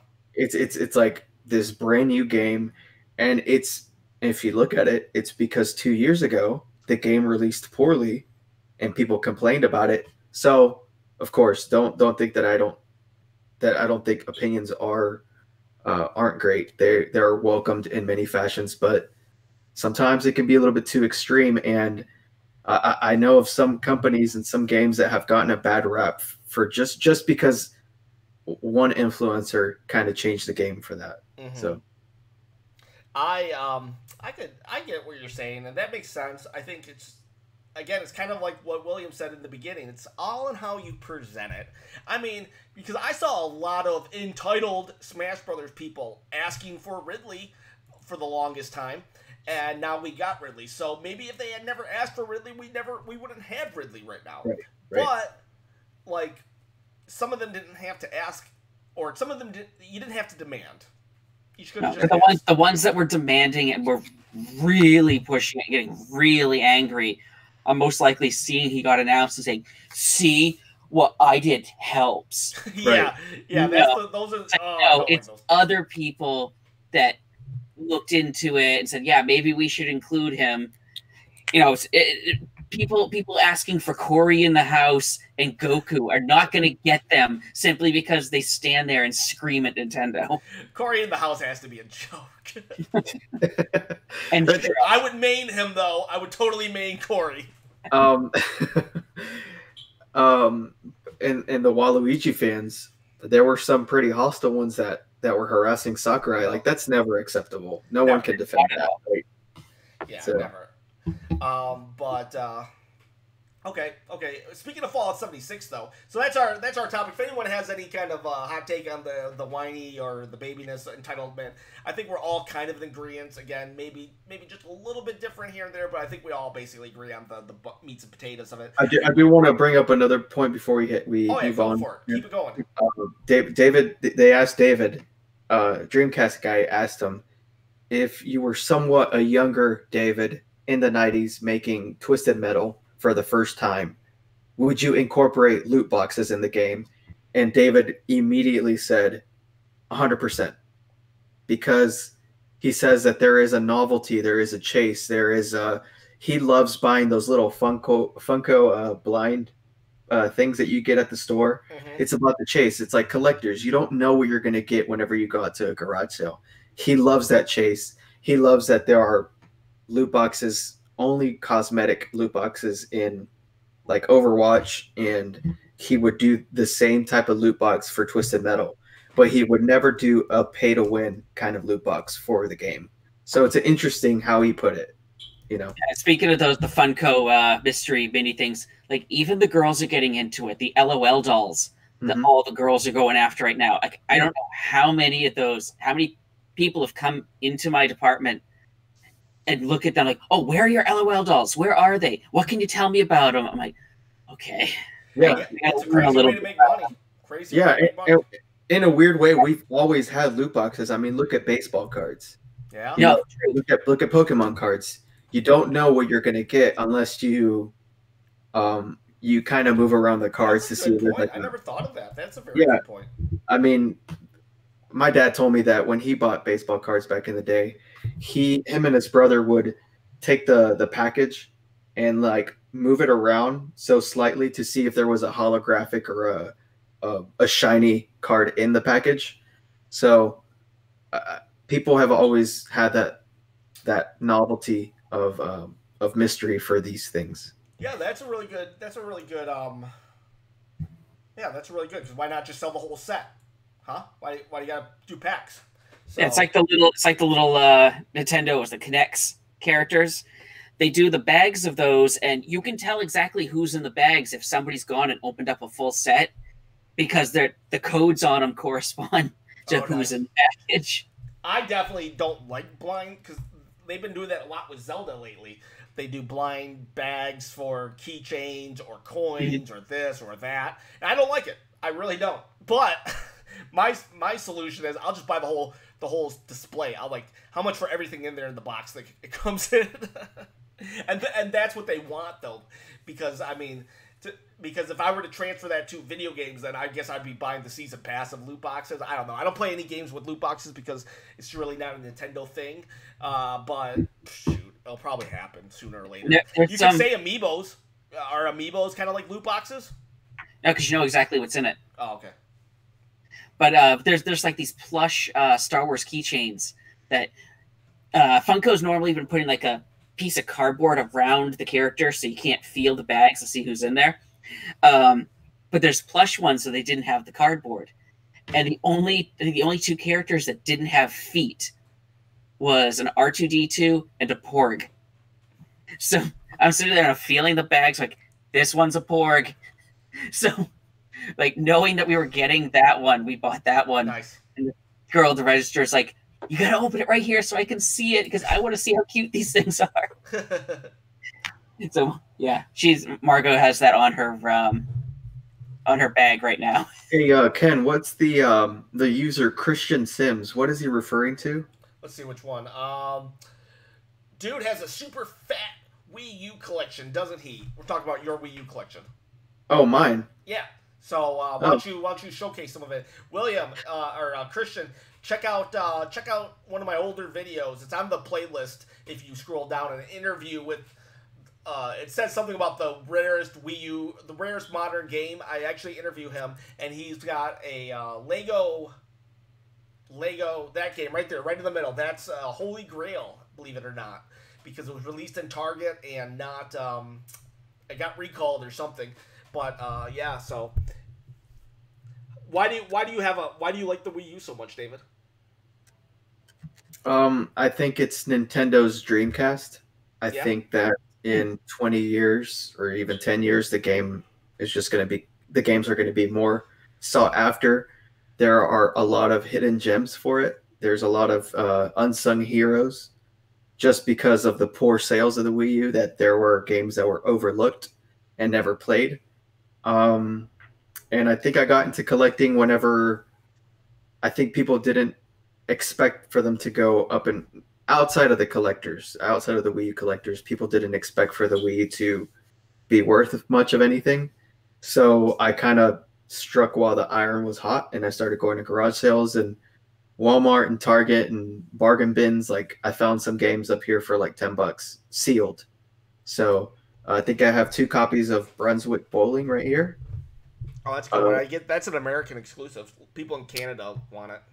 And then there's two ones that say $20 here, but they were actually, I bought them for $4 a piece when Toys R Us was going out of business. R.I.P. Toys R Us. And there's a few GameStop ones here, but a lot of the ones over here are actually from my own collection from when I bought when the Wii U was still new. So, and I think it's just this little like hemisphere of good games that Nintendo has made. Yeah, it's just that the system itself didn't sell. I have one down here on the shelf that's not many people talk about. So, Christian Sim says his wife Wii U collection got stolen. That sucks. I kind of know his situation there, and it's a crappy situation. Dude had a run of bad luck right before Thanksgiving. 60 Formula says Mario Maker. Yeah, I would say at this point Mario Maker could be the best Wii U game. The problem with the Wii U becoming the Dreamcast is only that so many of those games got re-released on the Switch, which might prevent that from happening. But I just read Christian's comment that I look like Takeo from Black Ops. Takeo is I think he's like a Japanese character. So I'm not Japanese. I'm Mexican background, but I have been told I look like a Mexican samurai. So I can see that. Just because I guess the bun doesn't help either, you know. So look like a Shogun warrior or something. I haven't looked to see how much the collector's edition for this game's going for right now. That story, nice. Yeah, that one fluctuates. Sometimes on a bad day it's 40, on a good day it's 100. You know, it's like, so you just gotta hold on to that for a long time. It'll go up. Yeah, and I've got it. Open, like that's what regular cover looks like. That's part of the the Japanese trilogy. Like those games were like by Xseed, they got kind of like one of the last times there was a petition write-in that actually worked. Yeah, and I've got the other ones too. But thankfully that petition write-in worked. Otherwise, we wouldn't have Xenoblade. 60 Formula is congratulating you for your shirt and the 100,000 subscribers, David. Yeah, I'm just commenting back to him. So okay. Yeah, he's a cool guy. I hope that he comes back on the show sometime. Yeah, man, we'll have to get him so he can tell us how our collecting memories suck. And his his channel is also doing really well, man. I don't know anything about huskies, but if you need your husky fix, that's the channel to get it at. Yeah, man. Seriously, 60 Formula. He does you could probably a lot of his videos could probably be for any dogs, although huskies are more high maintenance. I know that. And 60 Formula definitely. If you are a husky fan, go check out 60 Formula. Yeah, and I think I've said it in the past, but he was one of the catalysts for me to get into collecting. I mean, he's probably the best or one of the best N64 collectors out there. I know he's sold a lot of his collection, but the stuff that he's gotten is definitely unrivaled. Dude, and so what if you someday started like collecting huskies because of him too? Like, video games and then dogs. It's all about him. and then everybody will start voting because 60 Formula votes now. So right. that'd be cool. Oh man. So speaking of Fallout 76, so even though it's not Nintendo, I have great respect for the company Bethesda, and Fallout 76 not doing so well. I have a different perspective on it than a lot of people have, and maybe it's because I didn't buy the game, but I'm actually glad, and I'm probably going to do a video on this, I'm glad that Bethesda is willing to take chances and fail, and it sucks that they failed, but I'm glad they're willing to take chances and fail, because I think failure is a very good quality, the willingness to take it. And should the game have been released? Probably not, based upon what I'm seeing, but I've been there. I've actually been in situations where people have come to me and said, we've got a deadline. Can this happen? And you know in your head you should say, no, we got to extend the deadline, but something, the devil on your shoulder is like, oh, but you've already did the press release, you've already did this, you've already rented this, you've already done this. If you just put in a little more time and effort, you can make it happen. And I bet that's what happened with Fallout 76. And it shouldn't have happened. I should have said no. I should have said to my superiors, no, I'm not going to be able to make it happen. And because I didn't, I literally had like a mental breakdown because I worked myself to death. Or almost to death, and I bet that's what happened in 76. They just, they had higher ups, they had this, they had that, they had to produce something, and well, they put out a bad product, and it does seem to be getting worse. We'll talk about the duffel bag situation, but I don't want to talk about anything other than just the game for this. But I am happy that Bethesda is a company that's willing to make failures, because like the Wii U, Nintendo's willing to make failures too. And if you are so afraid of failure, you're not going to be producing stuff that is revolutionary, in my opinion. Does anybody have like a hot take on that? Yeah, for Bethesda, I mean, look at the big benchmark games that they've released, like Skyrim and Fallout 4 in the last few years. I mean, they're capable of making really good games. Doom had a big turnaround too, and Doom Eternal, the fact that it's releasing on all systems simultaneously on the same day, Bethesda is definitely not a low tier company. They're definitely a AAA company, in my opinion, and they put out AAA games. So it's a necessary evil sometimes to have failures in between those to kind of put things in perspective. And real quick, I don't know if you guys saw the video of that guy freaking out in the GameStop. Yeah. Because he wasn't able to return Fallout 76. Yeah. There is a used copy of Fallout 76 at one of my local GameStops. How much did you go for? I'm not like $5 less than what you buy used. Okay. Yeah, I'm not a fan of destroying or vandalizing things like that, but it was a little laugh, and there are some people who think that it was staged, but I think the guy was just upset that he had to buy Fallout 4 and couldn't return it. So yeah, what I thought funny was that he's now in the same breath as Chris Chan, as somebody that goes into a GameStop and destroys stuff. Yeah, I wouldn't be surprised if Todd Howard invites that guy to be in the next Bethesda press conference to promote Fallout. Todd Howard is funny about that stuff. Yeah, I don't agree with promote Fallout. He should not have done that. You never someone had to clean that stuff up. It wasn't you weren't beating up Bethesda. You didn't go take a dump on Bethesda's front porch. If you want to do that to protest it, that's one thing. But the GameStop guy was just But whatever. Don't take a dump on Bethesda's front porch either, though. Ooh, I didn't think I'd ever say that statement out loud.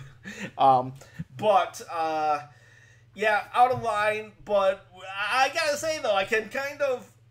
I bought Mario Tennis or Mario Baseball on the GameCube 100 years ago, and I didn't like it. It was not Mario Soccer, and it was not Mario Party. It was just not the Mario game that I was wanting. So I went to return it, and I bought it brand new. It was $60, and then they were like, "We'll give you $10 back for it."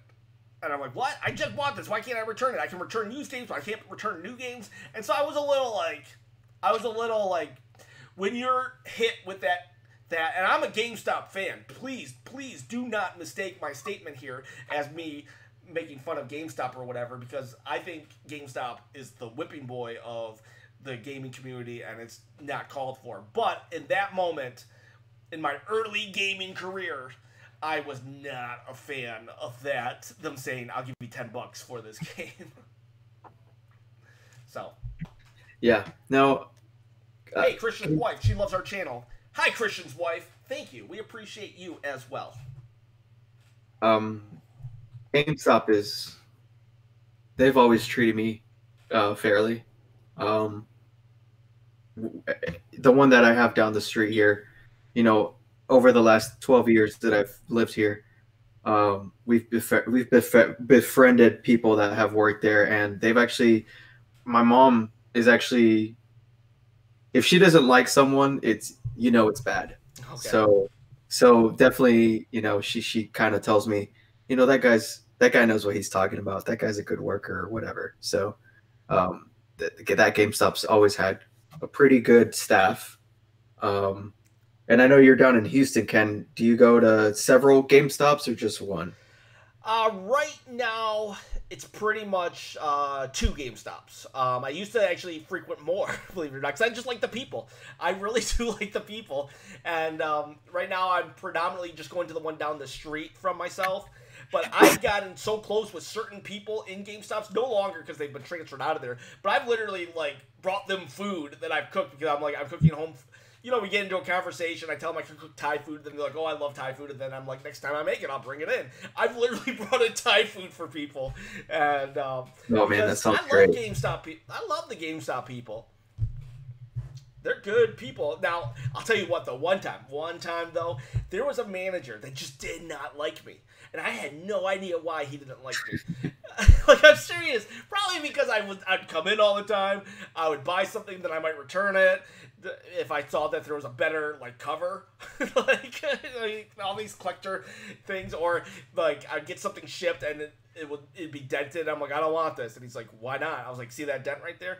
And I don't think whatever the reason was, he did not like me, but everybody else liked the guy. I would say, "Yeah, that guy doesn't like me." Really, we love him, and I could just and then people didn't believe me that he didn't like me, and so there would be a couple 24-hour 24 hour, you wait in line for an amiibo or something, 8 hours, 12 a.m. you line up and stuff. Well, when the dude would come out, he would always have something snarky to say to me. And people would just be like, "Oh my gosh, we didn't believe you that this dude didn't like you." And it became a thing, and I never found out he got transferred. I never complained about him, though. I never got all whiny about it. I still showed up. I talked to all the other employees, and I never called GameStop corporate to complain on the dude. It was just like, "Hey, not every single human's gonna like you." And for some reason, this human did not like me. I thought it was more funny than anything. If I had complained on the guy, I wouldn't have a story to tell right now. Ken, okay, so how do you process, or how do you approach small adversity like that, like this manager that didn't like you? Do you just kind of Do you kill them with kindness? Do you brush it off? Are you mean back at them, or how do you do it? I'm definitely not mean back at them. Although I would say this, like earlier when David, it all depends. Like uh, William was talking about how he had messaged some guy about, hey, that's not cool that you're selling a ROM and claiming that it's real. And then the guy's like, F you. Well, that guy, I would probably come at them. I would like bring the hammer down on them. Which is pretty much what I did to him. Because, here I am trying to be super nice and like, listen, guy, it's not cool that you're doing this. Stop it. But with this manager, I was just like, I don't know. I would be like, I'd walk into the store. I'm like, great. I have to buy something, and he's here. And so I try to strike up conversation with him, and every single time he would just kind of like be like really short with me or whatever. And I don't know. I just never let it bug me. And I kind of just was more along the lines of I just kind of went with it, and just to see what he would say next to me. I don't know. I don't like it. Just didn't. It didn't really bug me, but I would be like, crap, I have to return something with this guy. And so it would like in my head right before actually engaging, it would just be like, crap, I have to talk to him. Otherwise, I would just ignore him, or I would talk to his other employees. But it was just me and him in the store alone. I just kind of laughed. I just kind of thinking, what did I do to this guy? Because I tried to mend the relationship by small talk and stuff, but nothing worked. He did not like me right up to the end. I could just picture you kind of having like a Ned Flanders personality with the guy, where you're just like he never upsets you, and I guess in this case he would be like Homer Simpson, who's like annoyed by you, but you're just like you don't register that, I guess, so that you're just like you keep asking him questions like how's your day going, buddy? Yeah, it was stuff like that. That's basically what it was. Other than I kind of knew that he didn't like me, so I guess I was aware, but I still had that same Ned Flanders type of conversation with him, and not to poke the bear or just to be like, ha ha ha, I wanna aggravate him by talking to him. No, I'll just be like, okay, he doesn't like me, but I'll still like maybe brighten his day up. Yeah. It's like that time we asked 60 Formula how does he I guess he was telling us something about the movies, and he had to I've asked him if he's had to like personally turn around and tell people to shut up or something, and he gladly told us that he has in the past. So yeah, I'm not like that. I'm pretty passive. I kind of kill him with kindness, and I kind of try to outsmart him if anything. Make them look dumb. But I mean, unless someone's being like out of line, then when you're out of line, or the thing that really like if you're mean to someone else, like if that dude had been mean to my wife, I probably would have been like, listen, jerk. But when it's like when someone's like mean like that to me, or I wouldn't say he was like necessarily, I don't know. He definitely wasn't nice to me. Like I don't care. But when they're like that to like somebody else, I'm just like, whoa, buddy, like relax. What about you, William? I mean, you work at Target, so I'm sure you get grumpy customers from time to time, right? Yeah, I've been getting them now, and my thing is, I try to keep to myself, and it just builds up, and then I end up just bringing it not like bringing it all to somebody else, but just like toward them, but telling them what happened, and then that makes me feel better. But I actually had one point when I went on a trip. We were traveling by bus, and I finally just exploded on somebody because people weren't listening. I was getting stressed out, and I just yelled. And it made everyone in the place just quiet. But I tried not to get like that. So I tend to let stuff just build up. Even though it's not healthy, but it's like I don't like to say something to somebody and then have them get really mad, and then it makes me feel bad. And I try to avoid confrontations as it is. Yeah, I don't let it get to a boiling point. I just kind of I just act like if they're not even if they're good. I just act like if they were approaching me in a normal manner like other customers, because if I keep my cool, then it prevents them from really blowing up. And if they do blow up, then I guess they're just making themselves look kind of out of line. So You know what I do actually? The thing that I do the most, like, I'll let it bottle up inside like William, and then, or not William, yeah, no William, and then I'll put on the video camera, I'll do this, and then I'll talk through a puppet. Ah, I hate people. Ah! I didn't expect that at all, man. I didn't wait. I forgot I had to bring him out. So yeah, I wish I could have I wish I could do the voice thing, but I hate people who like were downloading Smash Brother links. So I had a couple like variations. I was gonna do like a dumb like, well, hey guys, but I couldn't get like the attitude right. This guy just seems like he's a stoner or something. You know what I mean? So. And then he goes to the other voice and he gets really mad. No. So I hope when I did this video the other day, I wasn't sure how people would react to it, because basically when I do these, like, I used to write sketches and all this stuff all the time, but most of my channel revolves around like vlogs or whatever you call them, and so I do these weird videos every once in a while. It's mainly to just get subscribers and just because I want a creative outlet. Do you think it, like, I know a channel is supposed to be very, like, you know, consistent or whatever. Does anybody, viewers or you guys, care when I do something like a puppet talking or a video of, because I did one video, it was there's this guy, he's called My Boy Bangs, and it's just like, he does this video like, hi haters, and he's just like, my haters hate me, and I just say hi haters. It's just the dumbest video, and I just put it to the reveal of the Piranha Plant, and it's just for fun and giggles and whatnot. Yeah. Maybe it'll go viral, I'll get 1 million subscribers, but that's not, you know, it's a dual purpose, but I hope no one really cares. I think you should keep it as like an ongoing series as Smash goes on for the next year or two. So like he can react to like different character announcements for like DLC or something.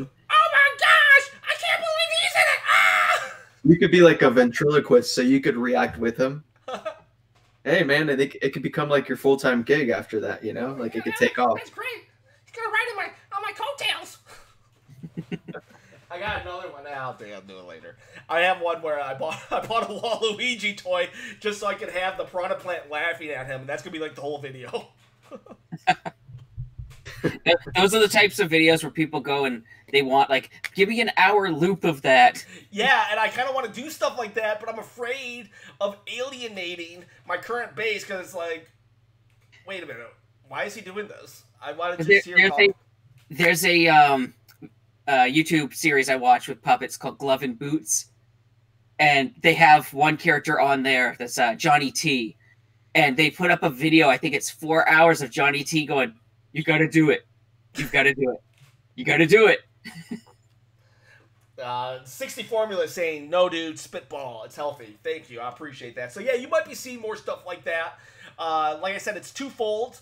One, because that stupid stuff is some of the times the stuff that gets you 1 million subscribers. And two, I have fun with it. I used to do stuff like this all the time. Like, I have, like, old stuff. If I ever become really big and people actually search me out, you'll see a lot of like stupid stuff I used to do. never, you know, MTV stuff, you know, like punked or whatever, but still like just dumb stuff. And to me, it's fun. And I just hope that my fan base doesn't really care. Your viewers won't care, and you can pull in new ones. All right, 60 Formula. I'll blame you if some things go wrong. Because that's what I figured would happen when you put up the video of the trailer for Smash. That thing has got to be the most views so far, 2,000 and like 400. That's what I figured. Is you would get a lot of views because other people started doing the same thing. Dude, that trailer is so epic, and it goes with anything. I've been just like so, Guile's theme. Yeah, I've been so out of the loop with Smash stuff for the last 2 weeks. I feel deprived, man. I need to. I will be honest, I almost caved and looked up like certain Twitter feeds to see what they would say, but I, I have this process where I scroll down enough to see what the first sentence says, but not what the picture or video says on their Twitter feed. Uh-huh. And I saw one that said something about I'm glad blank like I'm glad she made it in or something like that, and I was like I can't see anymore. I can't do this. This is my heart can't take it. And I've seen the supposed leak. I won't say. Yeah, don't worry, everyone. We're not going to say any spoilers. Characters. I will not say characters. But I will say there's something for everyone. I hope so.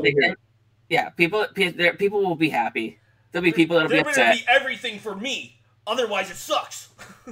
Pretty much. That's what some people are gonna think. There's already somebody listed, or I'm like, no, thank you. Yeah, I wonder who, but it's gonna be.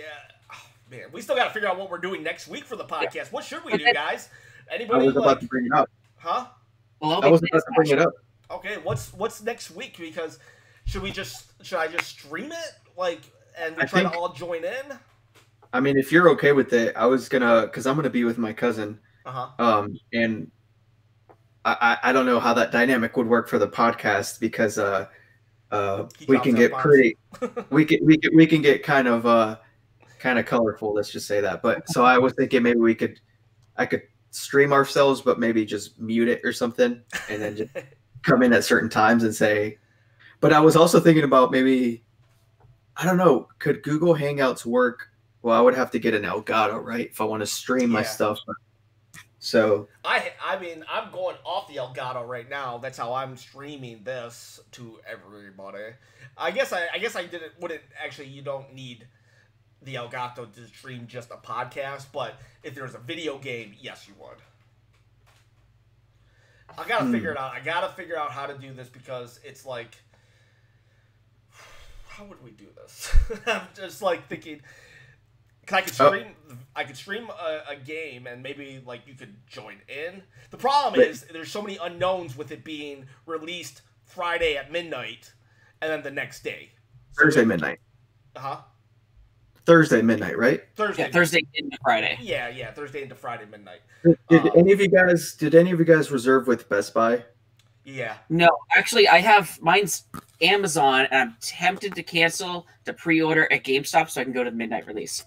Yeah, because I think my Best Buy is having a midnight release, but I don't know if it's going to be a 10 o'clock midnight release like it was for Mario Odyssey or a 12 a.m. My GameStops don't do any midnight releases for Nintendo. Oh, that's a bummer. I know.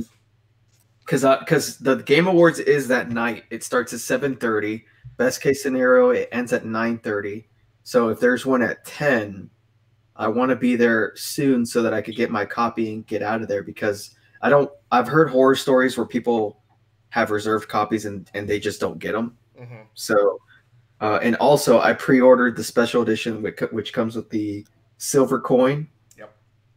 And I should have done that to get the coin. I want it really bad. So I don't know. Yeah, I have them pre-ordered. I do things like I'll reserve a copy in store, and then I'll reserve a copy in the mail in case something happens, and the mail one gets all dented up, and this and that, and then I'll return one, and I'm just like, I try to cover all my bases. I'll go in on like first thing. If there's a midnight release, I'll definitely get that. But I'll see. I have that game. I have the amiibo that are coming out. The Splatoon 2 amiibo are coming out the same day. I'm still not sure I'm going to pick those up. And in 2 days, the 2-pack of the Persona dancing games come out. Mm. That includes a digital download of the one that was on the Vita. Hey, William, is that Nintendo Smash controller, the GameCube one, is that out at Target yet? I have not seen it. I'm assuming it's going to be out the day that the game gets released. Because I don't have it and I want it. Because I have the special edition that comes with the Pro controller, but not with the GameCube controller. So Yeah, I'm gonna assume it comes out the day of like the last game, because that's how I got mine. I get my game and I'm like, oh, I should probably go check to see if they have any of the controllers. I end up getting the last controller and the last adapter. can you pre-order those? I'm I fairly think the certain, GameCube controllers you can pre-order. yeah. 60 came up with a good one for next week. It might have to be the following week so we can give a real good analysis. You should go through each character and review the functionality of the new game in the next podcast, how each character handles compared to old ones. So that might be a good one for, like, I doubt we'd be able to really give it justice next week, but we could probably do it the following week. Yeah, no, I mean, I was also thinking we could just kind of jump into for that 2 hour segment, we could just jump into like a, I don't know if there's going to be private rooms or something where we could just kind of, we could just jump in and play for 2 hours. I mean, I don't see what's wrong with that. Yeah, we could totally do that. It would just be fun. Even like if, let's just say me and you are playing and William and Devin are not. Maybe we could I'll just throw out an invite to a bunch of people to see who wants to join the podcast next week. Yeah, we could have some viewers join in. That would be pretty cool. Yeah. So we'll have to figure that out. I just looked for the controller on the Target website. Says it's available right now. That's what threw me off. Is like, can I go to the store and buy one right now? But the adapter is the 7th. Oh, I have an adapter, but I do want to get another one in case I do. Guys, wait, I'm sorry, I didn't register it. I have both of those already. When the system came out, go look at my unboxing video. It's in there. The GameCube controller and everything. Really? Yeah. I did a Smash unboxing video. Go watch that. Also, I got one more question for you guys. I was thinking of doing some kind of big giveaway, but like a big giveaway. But I don't. Here's my dilemma. I'm trying to like get, subscribers and whatnot. If I did a giveaway in regards to, let's say I gave away a Smash Switch, like the actual bundle. How many subscribers do you think I would need to hit to actually, what would be a fair number to hit to give that away? The big K, the big 1,000. Honestly, I don't want to sound like, but I'm gonna hit 1,000 no matter what at this point. So I need to get like more than that. Oh yeah, at least I mean, yeah, at least cross that 1,000 point mark. But I would say something that big would be hitting the mark of where you would get the plaque. Ooh, wow. No, I wouldn't at this point. I want to just like I want to pretty much get the snowball rolling down the hill. I don't think 100,000 I could manage with that. It would take forever to get 100,000 at where I'm at right now, unless somehow, some way I blew up overnight. Why don't you snowball with smaller giveaways? For every like benchmark, like 2,000 and 3,000, and then maybe when you hit the 10K, the big guy, not the 100K, but the 10K, maybe that justifies a bundle. I don't know. Yeah, I was thinking of doing like a competition. If like I would say something along the lines of, this contest is open until I beat the World of Light on Smash Brothers. And if I beat the World of Light on Smash Brothers before I hit 2,000, then nope, the contest is over.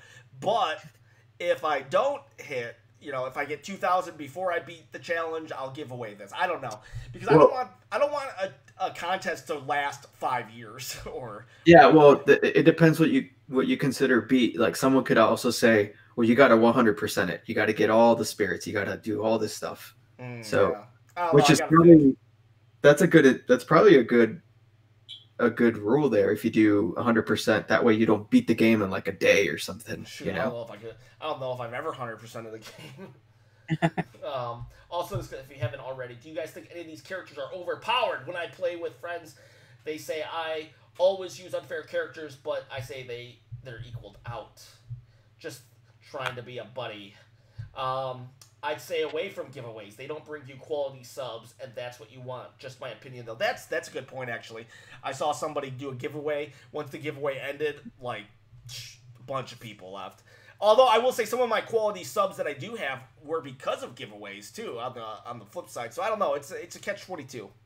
Yeah. That's something to think about, but thank you, 60, for that stuff. We have about a minute left to go. Next week is Smash Brothers week. We'll be here, even though we'll figure something out. Anybody, any closing remarks, guys? Don't really have anything at the moment. David?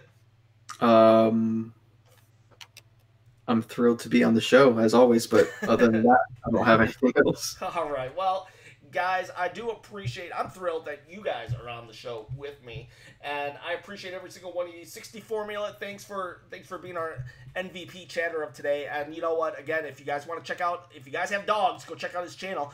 And everybody though, Christian, Riley, Paradox, Tether Gamer, you guys are awesome. Nick from Greece. Sorry if I'm missing out on anyone. You know, I can only. Asit Patel. Asit Patel, of course. You know, actually, that was a giveaway. That guy was a giveaway, and he's a quality subscriber. I forget what I gave him, though. Was it Ryan? I don't remember. Christian Sims and his wife. Christian Sims and his wife. Thank you. Smash Brothers, we only got less than 7 days away, guys. This is, like, insane. I can't believe another Smash Brothers. I would have been happy with a Wii U port, but we are getting a full-fledged Smash number 5. It is dangerous to go alone. People, please share this video, this channel with a friend. Give me a thumbs up if you liked the podcast. Give me a thumbs down if you didn't. I don't care. I mean, I care a little, but not that much. Go for it. Whatever you need to do. It's dangerous to go alone. Please share this with a friend. We'll see you next week, 11 a.m. Eastern Standard Time. Have